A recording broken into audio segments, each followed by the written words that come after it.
Hello, dear students.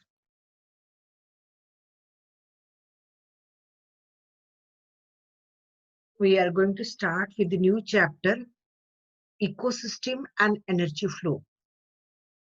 This is the very first video from the chapter, Ecosystem and Energy Flow. And here we shift to the first slide. What do you understand by the ecosystem? Now, ecosystem is a concept where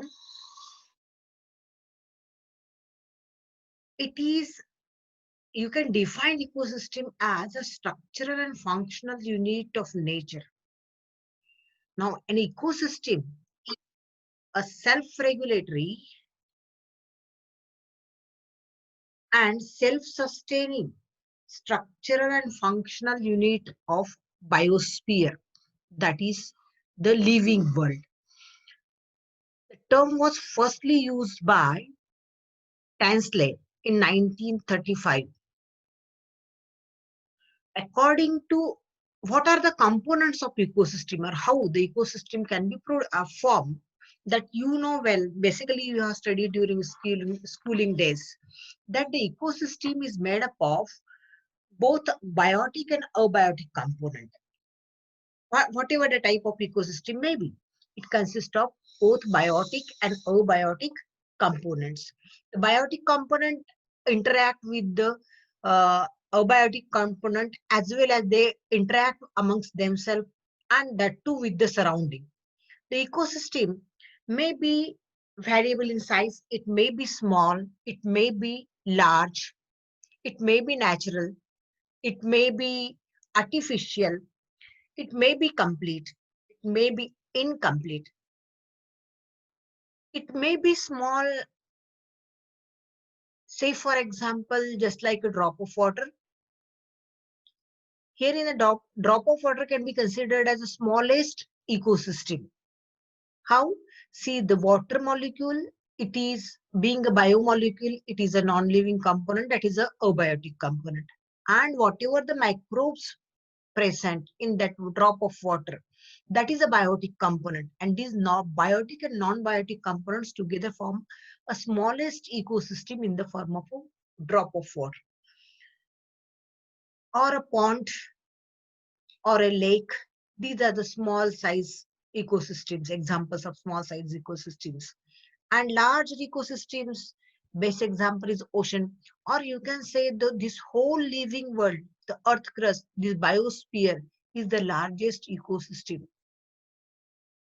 Now this largest ecosystem, that is earth, maybe it is of two types depending on whether it uh, depending on its occurrence. It may be a terrestrial ecosystem or it may be a aquatic ecosystem. You can cite so many examples from the terrestrial ecosystems as forest ecosystem, grassland ecosystem, dunes, deserts, etc. are the terrestrial ecosystems. Aquatic ecosystem, starting from the pond, you can give the example of rivers, ponds, beaches, lakes, wetlands, estuaries. What do you understand by estuaries? This is a new word used to you in the syllabus.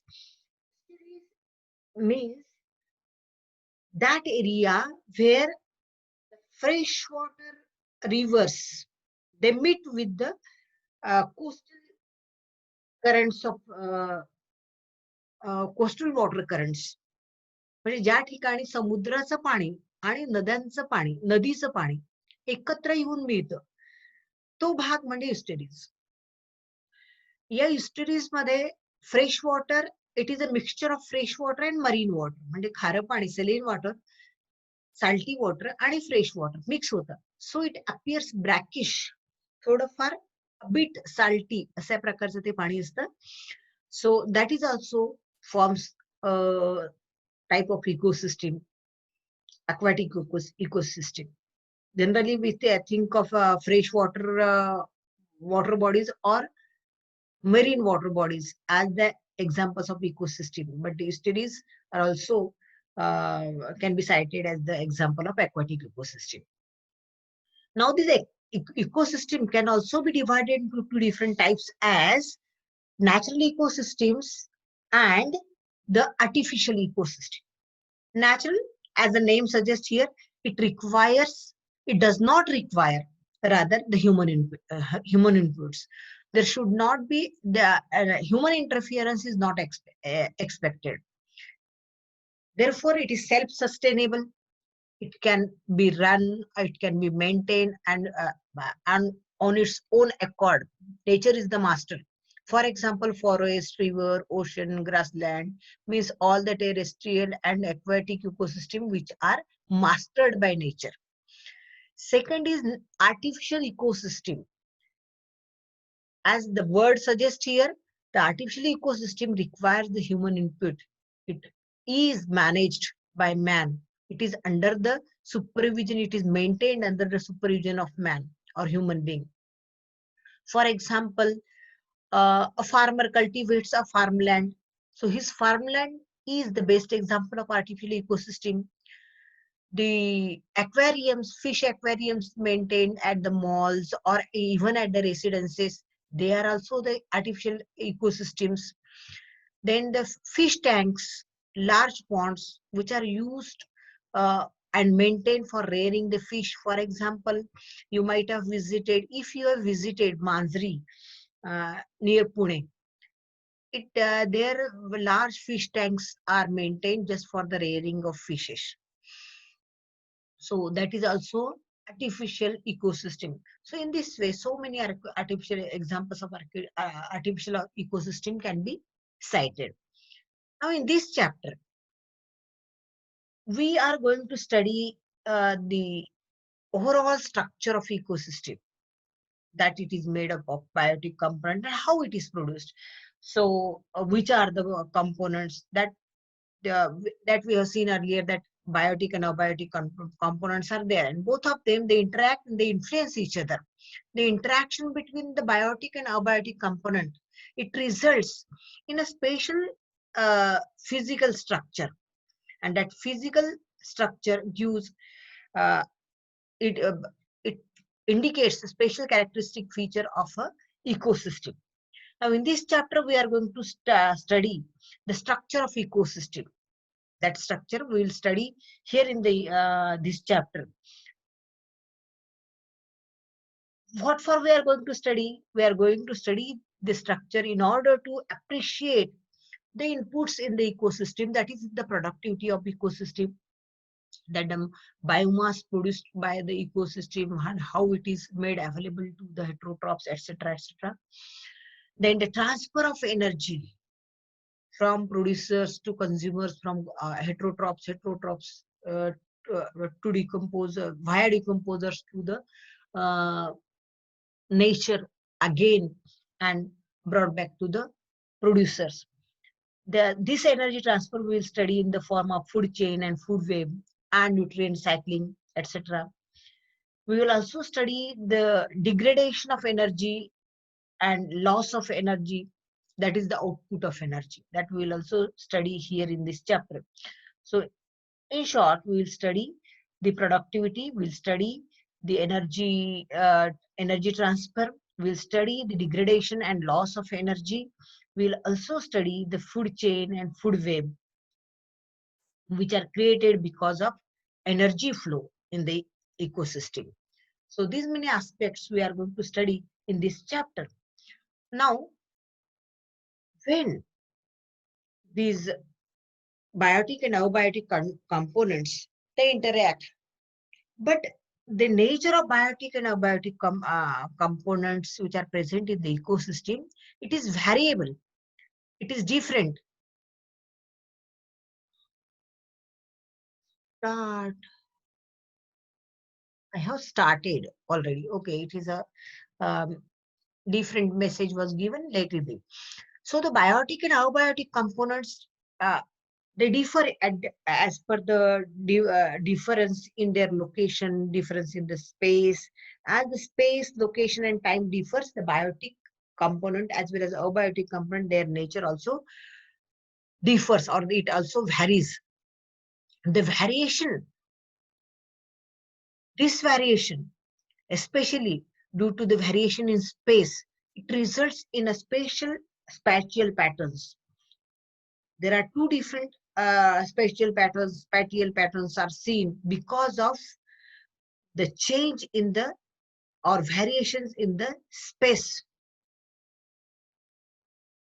They are uh, the two spatial patterns are the zonation and stratification that we'll see in the next slide.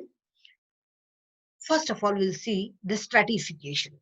It is a spatial pattern which occurs because of variation in the space. What is stratification? Stratification is nothing but the variation or vertical distribution of different species of plants, or say for example animals, living beings occupying at a different level. That is known as stratification. So it is a vertical distribution of the species of plants or animals. Say for example, vertically this is a strata. This is a strata. We'll take the pointer. This is a topmost strata which is occupied by the trees. You can see the canopies of trees. So this is the uppermost strata. The next strata is of the trees of a bit less height. But all these are the trees of different height. So topmost strata is occupied by the trees of different height.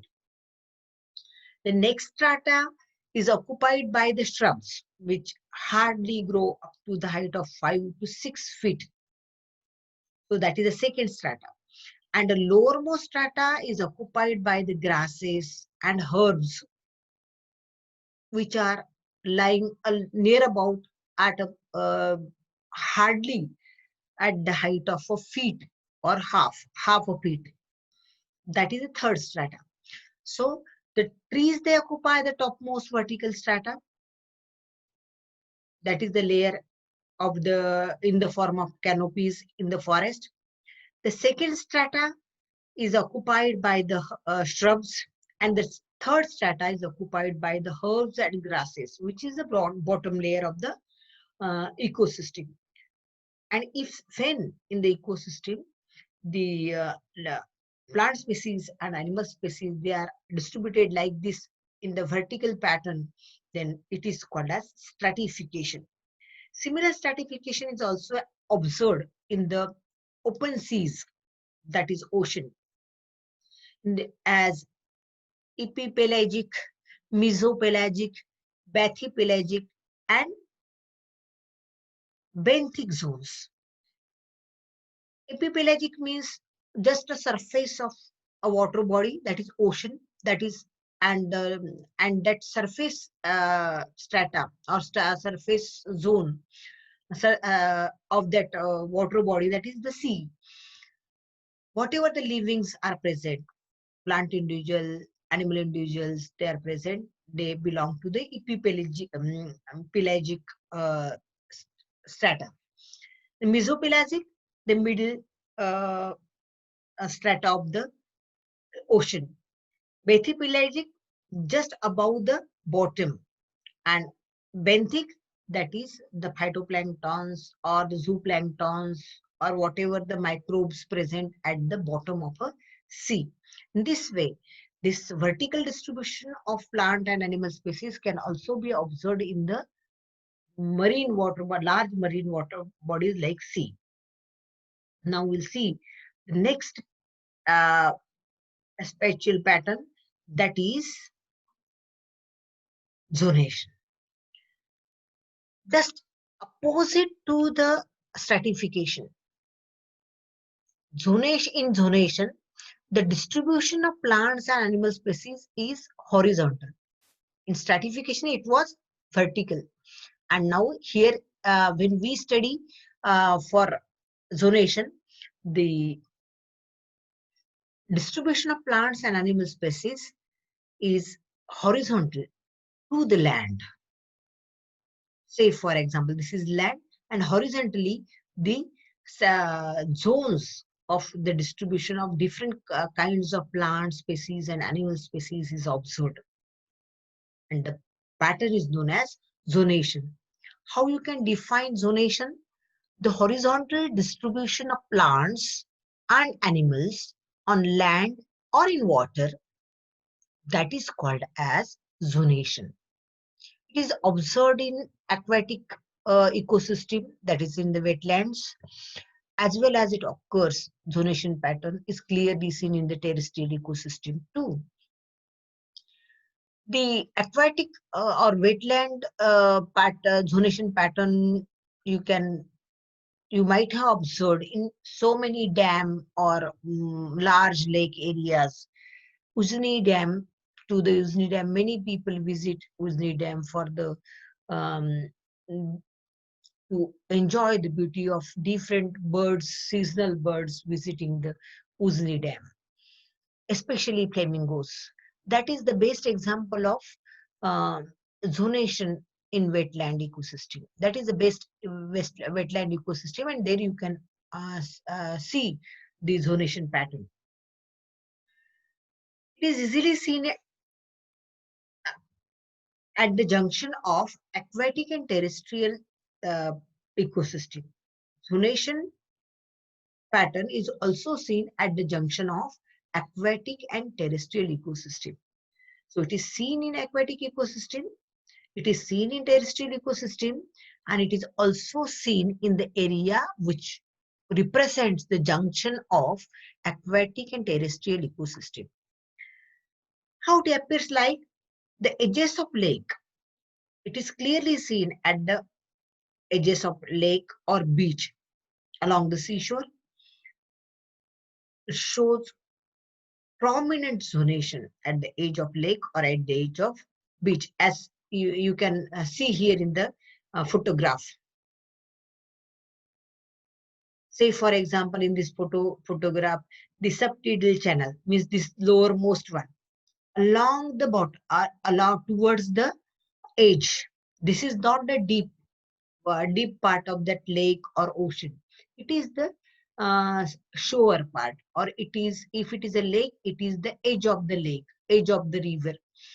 म्हणजे आपण किनारपट्टीला म्हणूया. तर किनारपट्टीच्या भागामध्ये तुम्हाला हे सगळं दिसतं. ती नदीचा किनारपट्टी असेल, ती समुद्राची किनारपट्टी असेल, ती एखाद्या पॉन्डची किनारपट्टी असेल, एखाद्या डॅम वॉटर स्टोरेज एरिया आहे मोठा डॅम सारखा, त्याच्या किनारपट्टीला असेल, तर त्या ठिकाणी हे झोनेशन पॅटर्न तुम्हाला नीट दिसतात.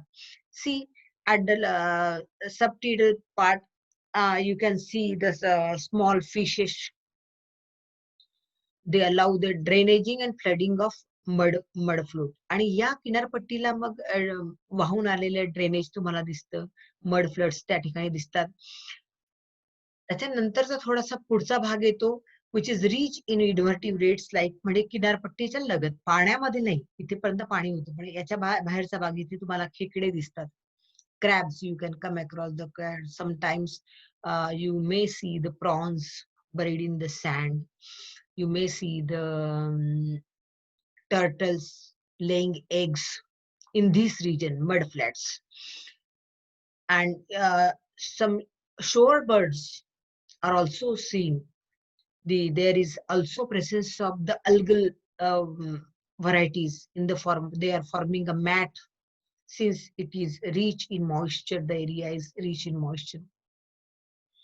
Then if you move forward along the edge, the low marsh region is seen, where which is a good habitat for cardigrass, the long growing grass.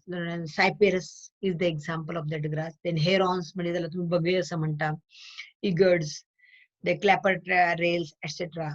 The animal species or bird species which can be easily seen in this area. High marsh area where the दलदल कमी असते. Marsh म्हणजे दलदल. Here it supports the birds like picklewood. Then patches of card grasses are seen. Card grass. This is a plant grass variety. ते आपल्याला दिसून येतात. Then it also habitats the savanna sparrows. यावरती savanna sparrows चांगल्यापैकी तुम्हाला त्यांची घरटी बांधताना किंवा त्यांचं हायडिंग प्लेस त्या ठिकाणी दिसतं, because they can get enough amount of insects as their prey. So this is how you can see here the biotic individuals as well as probiotic individuals in the form of in the different zones. Abiotic components are the mud, clay, sand, then water, then the temperature, climate, etc. Or these are the abiotic components. Biotic components are the fishes, larger fishes, small fishes, crabs, then the turtles, if present, or different sorts of birds, small and large, different grass species, algal species, then some weeds, aquatic weeds, etc. can be seen. And this together forms the pattern known as zonation, which can be you just can imagine the zonation pattern through this photograph. Now let us switch to the next slide. Is it? Yes, it is next. Now the ecosystem, as we have seen in the earlier slide, it may be small, just like a pond, or it may be large, just like a biosphere, the whole living world. Now this, whatever the type of ecosystem may be, that ecosystem, if it is a healthy ecosystem, it should perform for different processes. They are productivity, decomposition, then nutrient cycling, and energy flow. These are the four important processes which should occur in a healthy ecosystem. Why? Because if these four processes occur, then only the ecosystem can sustain properly. For the self-sustainability of the we have seen in the definition that ecosystem is a self-supported, self-sustainable unit of nature, structural and functional unit of nature. So for its self-sustainability, the ecosystem must perform all these four processes, which are the productivity, decomposition, nutrient cycling, and energy flow. Now, what is the concept of productivity, decomposition, nutrient cycling? We'll see what it is. Now, productivity is concerned with the plants, because green plants or autotrophs or photosynthetic organisms, they are considered as the producers of the living world. And whatever the biomass produced by these producers is their productivity. So productivity is nothing but conversion of inorganic chemicals into organic materials with the help of solar energy, that is radiant energy of sun means the solar energy, by the autotrophs, means the green plants. Major autotrophs in the living world are the green plants. So it is nothing but the photosynthesis process, where the green plants, they synthesize food using inorganic chemicals, which are the CO2 and H2O, and convert into organic material. What is that organic material? It is carbohydrates. And what is the radiant energy? It is the solar energy. And in this way, the autotroph, they prepare, especially green plants, they prepare their food. And that process of production of food by photosynthesis is their productivity. So the process of productivity involves the conversion of organic chemicals like CO2 and H2O into the organic material, that is carbohydrates, using the solar energy by the autotrophs. And the consumption of that product by the autotrophs and by the heterotrophs. That is what the productivity. Now, decomposition is a process which is where the dead and decayed organic matter or parts of the livings like the plants or animals, it is decomposed and their minerals are separated and they're added to soil. or to the nature. The process is decomposition. It is carried out by some certain livings, uh, specifically known as detritus, or they are also called as decomposers. These decomposers, the examples of decomposers are earthworm, then the different sorts of bacteria, then different sorts of fungi. They carry the decomposition. Now, these decomposers, what they do during the decomposition process, they break down the dead organic matter and mineralize them. Means they remove the minerals from the dead organic matter through the decomposition process. Then the nutrient cycling. It is the cycling of the nutrients from the producers, heterotrophs, through the decomposition and brought back to the nature and made it available to the producers once again for the growth and development and production of food. That is the cycling of nutrient. In the nutrient cycling, the nutrients or the minerals which are decomposed by the decomposers which are coming from the producers. ते producers कडनं आले plants कडे किंवा heterotrophs किंवा animals जे आहेत त्यांच्याकडे पण ते आलेत कुठनं तर producers कडनं. त्यांना decompose कोण करतात तर decomposers करतात in the form of minerals. And these minerals which are mineralized by the decomposers, they are stored. Those nutrients, those minerals are stored and they are transported back to the autotrophs. That process is called as nutrient cycling. So nutrient cycling is a process where there is storage and transport of nutrients. That is the mineral released during the decomposition process, which are again brought back to the autotrophs or made available to the autotrophs, means the plant for their growth and development. That is a nutrient cycling. And last process is the energy flow. Now, when the plants prepare the energy, they trap the solar energy, means radiant energy is trapped. The trapped solar energy is coming to the plant. Plant convert it into the food. So that is that once again the flow of energy, means from sun to plant, from plants it is stored in the form of food. From that food is eaten up by the animals. That means it is transferred, that energy is transferred to animals.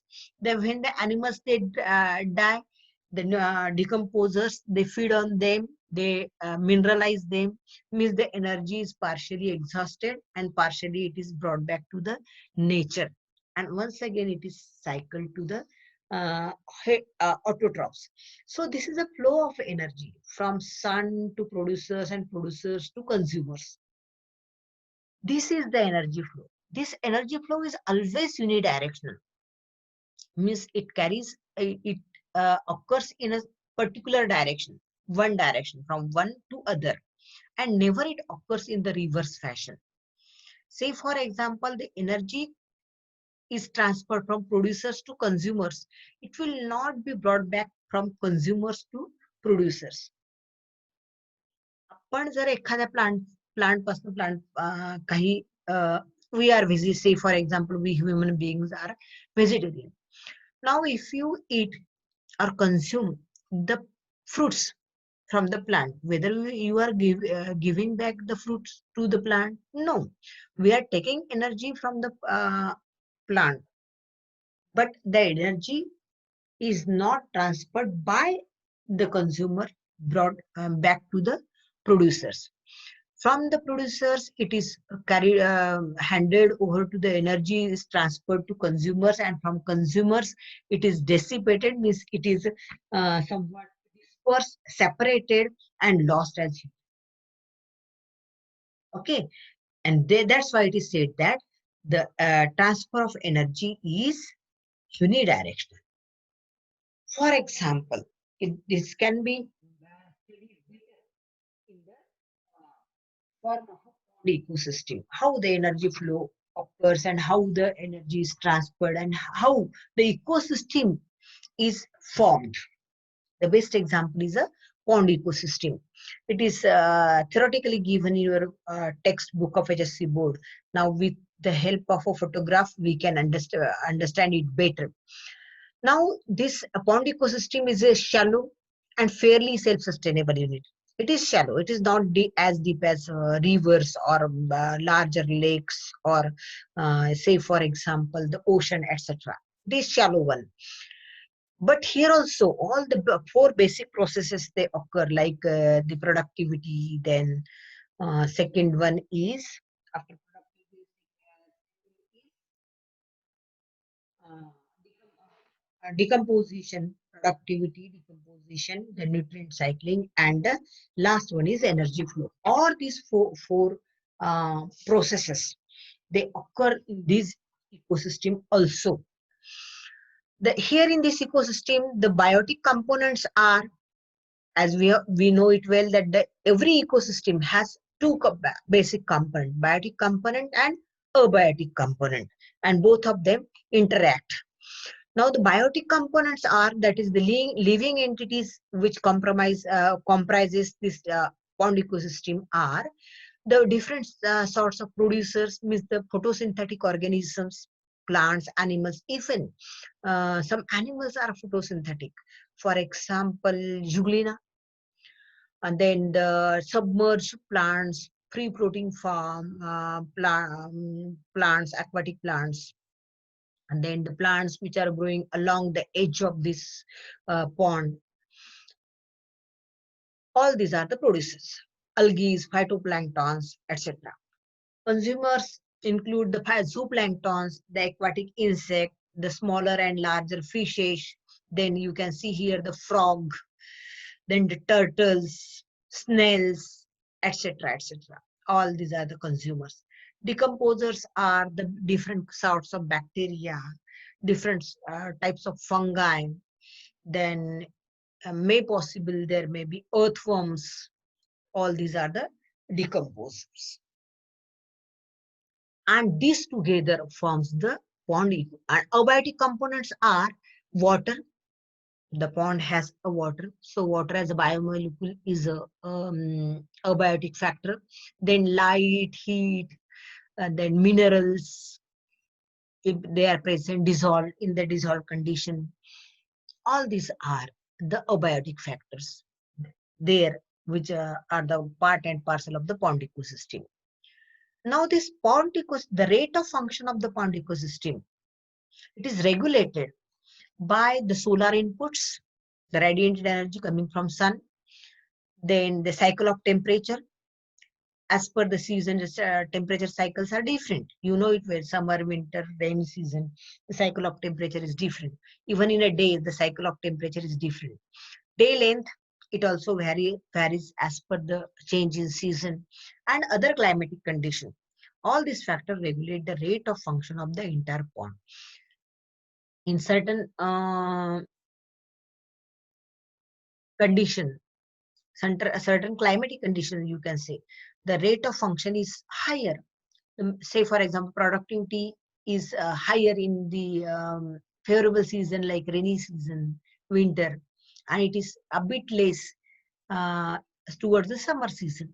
So accordingly, the rate of function is, it is variable. Okay. Now the next one is,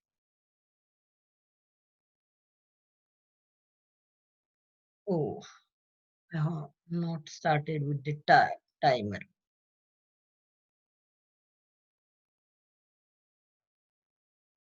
Now the next is, let us switch to the next slide. It is productivity. Now, as per the productivity,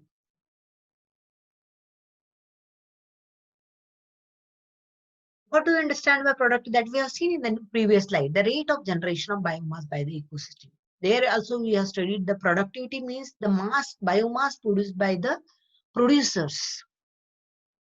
That is a productivity. Now, the rate of generation of biomass in the ecosystem is called as productivity. It is explained as mass per unit surface. per unit time. For example, grams per square meter per day. Here the gram is the mass, meter square is the area or surface occupied, and the time in the form of day or hour, but here it is the productivity cannot be measured in the in an hour or a minute or a second. It needs at least a day. So the unit of productivity is mass per unit surface per unit time. The mass unit may relate to the dry matter or to the mass of carbon generated. Whatever the amount of carbon or carbohydrates generated. Carbon generated means in the form of carbohydrates or carbon containing compounds or a dry matter of that producer. Now the productivity may be a gross productivity or a net productivity. What do you understand by gross productivity? The gross productivity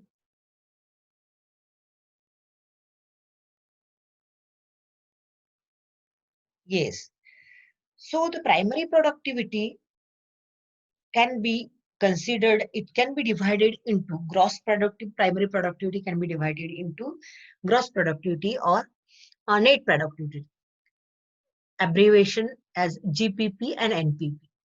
Gross productivity is nothing but the rate of production of organic matter during the photosynthesis. The plant, they prepare food during the photosynthesis. The rate of synthesis of food by green plants, it is the gross productivity of that plant. And net productivity, many times the plant themselves use considerable amount of uh, gross productivity for their uh, during the respiration. So the net productivity is nothing but the gross productivity minus respiratory losses. When the plant produce the food or energy in the form of carbohydrates, whole energy or whole carbohydrates is not made available for the heterotrophs. Some amount of energy is used by the plant itself because plant also need, or cells, every living cell need energy for to carry its different metabolic activities, and that energy is generated through the respiration process. When you have studied physiology, so in the physiology you know that respiration is an energy releasing process. So to get that energy, respiration is carried out, and for during the respiration, plant itself uses some amount of the gross primary productivity. And net, therefore, primary productivity is gross primary productivity minus the respiratory losses. These respiratory losses are from the are the losses by producers. Okay, so you can give the equation as net primary productivity is equal to gross primary productivity minus R, where R stands for respiratory losses. Generally, the net primary productivity of terrestrial ecosystem, it is a reference. It is not given in your book, textbook. But for the many times, the MCQs are framed over here. So the net productivity of terrestrial ecosystem, if you compare the net productivity in the terrestrial ecosystem and aquatic ecosystem, the terrestrial ecosystem, net productivity of terrestrial ecosystem is more as compared to the net productivity of aquatic ecosystem. Now there might be a question why this happens. Why net productivity of aquatic ecosystem is less and why of terrestrial ecosystem is more? It is just because of the amount of nitrogen content variability in the amount of nitrogen content. The nitrogen content is less in aquatic ecosystem as compared to the terrestrial ecosystem, and therefore the net productivity, net primary productivity in the terrestrial ecosystem appears more, and that too in the plants like sugarcane, it is highest. If you think of rice, it is less. If you think of sugarcane, it is highest. Okay. Many times the questions with examples are asked in the as MCQs in the competitive exams. Now the net productivity is available biomass for the consumption to the heterotrophs like herbivores, carnivores, and decomposers. So that is the significance of net productivity. Means whatever the plants produce as a gross primary productivity, from that some amount they use for the respiration, that is considered the respiratory loss. And when the respiratory loss is removed from when we minus it from the gross primary productivity, we get the net primary productivity, and that net primary productivity is available for the consumption to all living world or the heterotrophs in the form of herbivores, carnivores, and the decomposers. We'll continue the productivity in this slide also. Now the annual net primary productivity of whole biosphere is approximately, this data is also important, because many times here also the question, multi-choice question is framed. So it is important, you have to keep into mind these figures. The annual net primary productivity of whole biosphere, think of a complete biosphere, it is approximately 170 billion tons. Out of this, productivity of ocean is only 55 billion tons. Out of 170 billion tons of net primary productivity, only 55 billion tons is the contribution of ocean. Means remaining is, of course, it is the farmland based ecosystem, means the terrestrial ecosystem. It is the contribution of terrestrial ecosystem. This indicates that the major contribution is of terrestrial ecosystem as compared to the aquatic ecosystem. Now, gross primary productivity, that is GPP, depends on the plant species inhabiting in a particular area. It also depends on the variety of environmental factors like then the availability of nutrient, photosynthetic capacity of plant, etc. Now, what do you understand by the species inhabiting in a particular area? Suppose the species are inhabited in the polar areas. Polar areas मध्ये तुम्हाला लक्षात आहे, it is flooded with snow. Polar areas are flooded with snow. पूर्णपणे बर्फच बर्फ तिथे असतो. मग तिथे productivity कमी असेल. Tropical area मध्ये, subtropical area मध्ये, accordingly the gross primary productivity changes, whether the plant grow in tropical areas, whether the plant grow in polar areas, whether they grow in subtropical areas. That is the habitat. Then the environmental factors, then the nutrient content in the soil, then the photosynthetic capacity of plant, amount of chlorophyll pigments present in the photosynthetic organs. So all these factors affect the gross primary productivity. Therefore, the gross primary productivity of different ecosystem is found to be different. वेगवेगळ्या ecosystem ची gross primary productivity ही वेगळी आपल्याला दिसून येते. म्हणजे plant ecosystem मध्ये ती aquatic ecosystem मध्ये ती कंपॅरेटिव्हली लेस असते, तर टेरेस्ट्रियल इकोसिस्टीम मध्ये ती जास्त असते. किंवा वेगवेगळ्या हॅबिटॅट मध्ये ज्या ज्या इकोसिस्टीम्स आपल्याला दिसतात तिथे वेगवेगळ्या प्रकारचा नेट प्रायमरी प्रोडक्टिव्हिटी ही ग्रॉस प्रायमरी प्रोडक्टिव्हिटी आपल्याला दिसून येते.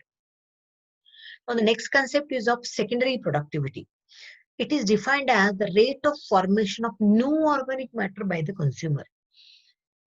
whatever the gross productivity of plants or producers is, from that the net productivity is only available for the consumers. When the consumers they consume, they can also form some new organic matter, and that new organic matter produced by the consumers after consuming the, the part of net productivity, that is called as secondary productivity. Alternatively, it is the rate of assimilation of food energy by the consumers. Means in another word, we can say that it is the assimilation of food energy by the consumers. So assimilation of food energy by the producers is called as gross GPP, and assimilation by food energy by consumers is called as secondary productivity. It is the amount of energy available to the consumers so that they can transfer to the other consumers of next topic level. Means from primary consumers to secondary consumers to tertiary consumers, like that. So this is the energy available for the consumers for a different or for the next topic level. I think we should stop over here and we'll start uh, decomposers in our next session. Thank you.